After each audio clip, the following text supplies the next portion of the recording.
В 2016 году прошел первый республиканский чемпионат по голболу. Данный вид спорта нацелен на физическую реабилитацию людей с нарушением зрения через игровые виды адаптивного спорта. В этом году на чемпионате участие приняли 9 мужских и женских команд, смешанных по возрастам. По голболу действующие правила по голболу идут от АБС. Если там правила указаны, нарушения есть, правила броска, правила защиты.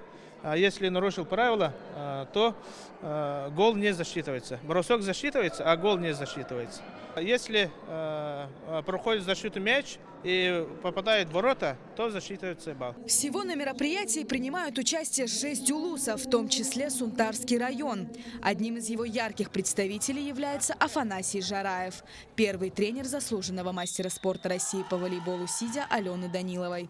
Стоит отметить, что она принимала участие в Паралимпийских играх в Токио 2020.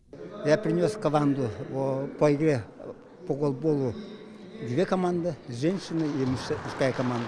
У нас настрой боевой, и всем командам я желаю удачи и победы.